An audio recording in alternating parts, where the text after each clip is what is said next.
ஸ்ரீ குருபியோ நமஹ. நேற்று குரு அஞ்சாம் பாவத்தை பார்க்குறாரு, அஞ்சாம் பார்வையை பார்க்குறாருன்னு சொன்னோம். இப்போ அஞ்சாம் பார்வையை எங்கே பார்க்குறாருன்னா விருச்சிக ராசிக்கு 12ஆம் பாவத்தை பார்க்குறாரு. அதே 9ஆம் பார்வையை எங்கே பார்க்குறாரு? கும்பத்தையே பார்க்குறாரு.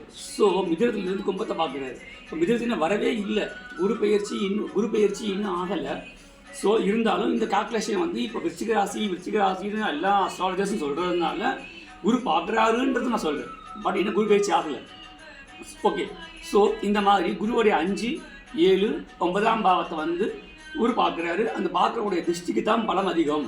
ஏன் அப்படின்னா அதுதான் குரு திருஷ்டி கோடி பொன்னியம். இது வந்து வாசனம் இருக்குது. ஓகே, அதே மாதிரி ராகு வந்து ஜென்மராசிக்கு 4, அதே மாதிரி 10 கேது. இப்போது இதனால் விருச்சிக ராசிக்கு இந்த ஒரு வருஷம் இந்த குரு பயிற்சியினால், இந்த குரு பயிற்சி ஆகிறதுக்கு முன்னாடி இருந்தது, இப்போ இந்த 1 இயர் எப்படி நடந்துக்கிட்டு இருக்கோம். குரு விருச்சிக ராசிக்காக இருக்கட்டும், இதே கடகராசி 11 குருவாக இருக்கட்டும், இல்லை கடகராசிக்காரங்களுக்கு 11 வரப்போகுது. ஆனால் இப்போ 12 வரல, 11 தான் இருக்குது குரு. ஸோ 11 குருவாக இருக்கட்டும். நெக்ஸ்ட் பாயிண்ட்டு, இதே மீனராசிக்காரங்களுக்கு வந்து 12 சனியாக இருக்கட்டும். இதெல்லாம் வந்து இப்போ 100% நடந்துக்கிட்டு இருக்கிற விஷயம். அப்படிங்கும்போது அந்த ஜீவாத்மாக்களுக்கு எப்படி இருந்திருக்கு அப்படின்னு சொன்னால், 7 குரு பார்த்தாலும் ஜென்ம ராசியை விருச்சிக ராசியை 7ஆம் பார்வையாக குரு பார்க்குது. 7 குரு இருக்குது. ஸோ அதனால அவங்க சுமாராக தான் இருக்க முடியுமே தவிர ஒரு பிரகாசமான ஒரு வாழ்க்கையை நம்ம பார்த்துடலாம். 7 சப்தம ஸ்தானத்தில் குரு, அதனால ஒரு பிரகாசமான வாழ்க்கை இருக்கும் அப்படின்னு நடக்கவும் முடியாது, நடந்திருக்கவும் முடியாது, நடக்கவும் நடக்காது. ஆனால் அதே குரு 8ல் மறையட்டும். 8ல் மறைந்த குரு நிறைந்த தனத்தை கொடுப்பான்றது ஒரு பழமொழி இருக்குது, ப்ராவர்ப் இருக்குது. அந்த ப்ராவர்ப் மூலியமாக என்ன நடக்கும்னா, 7ஆம் பார்வை 2 பார்த்தோம். ஸோ மறைந்த குரு யாரு? தனக்காரகன். ஸோ தனக்காரகன் மறைந்த குரு எப்படி இருப்பான்? 8ல் மறைகிறான். அவன் யாரு கூடியவன்? ஸோ 2-5 கூடியவன் 8ல் மறைகிறான். மறையும் போது ஆட்டோமேட்டிக்காக என்ன பண்ணுறான்? தன் ஸ்தானத்தையும் அவன் பார்க்குறான். ஏன்னா அங்கே எந்த பிளானட்டும் கிடையாது, எந்த கிரகமும் அங்கே கிடையாது 2ஆம் பாவத்தில். அதனால் தன்னுடைய ஃபுல் பார்வை எங்கே கொடுக்குறான்? அந்த 2ஆம் பாவத்துக்கு கொடுக்குறான். அப்படி கொடுக்கும்போது எந்த பேக்கோடைய சக்தியும் அங்கே இல்லாததுனால ஃபுல் பவரையும் அவன் கொடுக்குறான். அதனால் 2ஆம் பாவத்துக்கு என்னென்ன உண்டோ அது எல்லாமே கிடைக்குது. யாருக்கு? விருச்சிக ராசிக்காரங்களுக்கு. ஸோ இது ஒரு ப்ளஸ் பாயிண்ட். நெக்ஸ்ட் பாயிண்ட் எடுத்துக்கோம். இப்போ 5ல் சனி இருக்குன்னு வச்சுக்கோம். ஆமாம் இருக்குது, இன்னும் வரல, இன்னும் வரப்போகுது. ஓகே, அப்படி 5ல் சனி வந்தால் என்ன ஆகும்? பூர்வ புண்ணிய ஸ்தானன்றோம். பூர்வ புண்ணிய ஸ்தானம் லக்னத்தை வச்சு பார்க்குறதா, சந்திரன் வச்சு பார்க்குறதா? ஸோ நம்ம என்ன பண்ணுறோம்?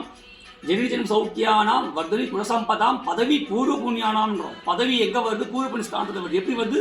லக்னத்திலிருந்து 5ஆம் பாவத்தில் வருது.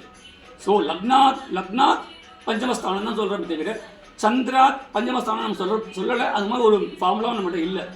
அப்படிங்கும்போது கோச்சாரத்தில் சனி வரப்போகுது, இன்னும் வரல, வரப்போகுது. ஆனால் அந்த 5ஆம் பாவத்தில் இருக்கக்கூடியது பூர்வ புண்ணிய ஸ்தானம் காட்டுமா? அவங்க அப்பாவுக்கு பிரச்சனை வருமா அப்படின்றது பூர்வ புண்ணியத்தில் அந்த பதவி பூர்வ புண்ணியானாம் சொல்கிற அந்த ஸ்தானம் எங்கே இருக்குது? லக்னாத் பஞ்சமஸ்தானத்தில் இருக்குது. அது சந்திரனை லக்னமாக வச்சு பார்க்குறீங்களா?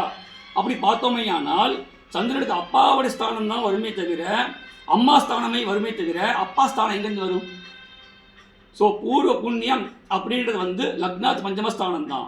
ஸோ 5 சந்திரனுக்கு 5 பூர்வ புண்ணிய ஸ்தானம் நம்ம எடுத்துக்க முடியாது. ஏன் முடியாதுன்னா ஸ்தான பலம் எங்கே இருக்குது? சந்திரனுடைய பவர் சனி 5ல் வரப்போகுது. ஸோ வரப்போகுதுங்கும் போது சனியோடைய சீற்றமோ அதோடைய பவரோ சந்திரனை சாதிக்குமா? சந்திரனை ஃபேஸ் பண்ணுமா? ஃபேஸ் பண்ணாது. அதனால் எங்களுக்கு பூர்வ புண்ணியம் பாதிக்கும் அப்படின்னு நம்ம சொல்லவும் முடியாது. ஏன் முடியாது அப்படின்னு சொன்னால், இவங்களுக்கு ஆக்சுவலாக யார்? சனி யார் அப்படின்னு சொன்னால் 3-4 கூடையவன்.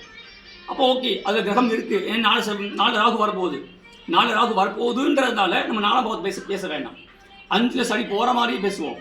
அப்படி போகும்போது சனியோடைய பாவமோ அவங்களுடைய அந்த பலமோ அந்த விருச்சிக ராசிக்கு அடிக்குமா? அடிக்காது. ஏன் அடிக்காதுன்னா குருவோடைய பார்வை ஃபுல் அண்ட் ஃபுல் எங்கே இருக்குன்னா, எங்கே 2ல் இருக்குது, 12ஆம் பாவத்தில் இருக்குது. அதே அவங்களுடைய 4ஆம் பாவத்தில் இருக்குது. ஸோ எல்லாம் முக்கியமான பாவத்தில் இருக்குது. இந்த ஒரு வருஷ காலமாக அவங்க தூங்குவாங்க, ஆனால் தூங்க மாட்டாங்க, ஒரு மாயாக இருக்கும். ஆனால் இப்போ குரு பேச்சு ஆணுக்கு அப்புறம் நல்லா தூங்குவாங்க. ஏன் அப்படின்னு சொன்னால், தன்னுடைய 5ஆம் பார்வையை சந்திரனுக்கு 12 பார்க்குது. விருச்சிக ராசிக்கு 12 என்னது? துலா ராசி. துளாராசியை குரு 5ஆம் பார்வையை பார்க்குறதுனால 100% நல்லா தூங்குவாங்க. அது இல்லாமல் மறைந்த குரு வந்து என்ன பண்ணுறான்? மறைஞ்சிடறான். ஒரு சுப கிரகமான குரு மறைகிறான். அப்படி மறையும் போது என்ன பண்ணுறாங்கன்னா அதில் இங்கிலீஷில் வந்து ஒரு விஷயம் சொல்லுவாங்க, இன்டலெக்சுவல் பர்சியூட்னு சொல்லுவாங்க. அப்போ என்ன அர்த்தம், அந்த பிரெயின் சம்மந்தப்பட்ட ஒரு ஞானம் அவங்களுக்கு வரும். அது மூலிமா தனம் சம்பாதிப்பாங்க, நல்லா தூங்குவாங்க, நல்ல சௌக்கியமாக இருப்பாங்க. இந்த கெட்ட கிரகங்கள்னாலேயோ சனினாலேயோ குருவினால் அஷ்டமத குருவினாலேயோ எந்த ப்ராப்ளமும் வராது. வந்தாலும் வெளியும் தெரியாது. அவங்களுக்காக அந்த ப்ராப்ளத்தை அவங்களே சால்வ் பண்ணிக்குவாங்க தவிர தனியாக பிராயச்சித்தம் பண்ண தேவையில்லை.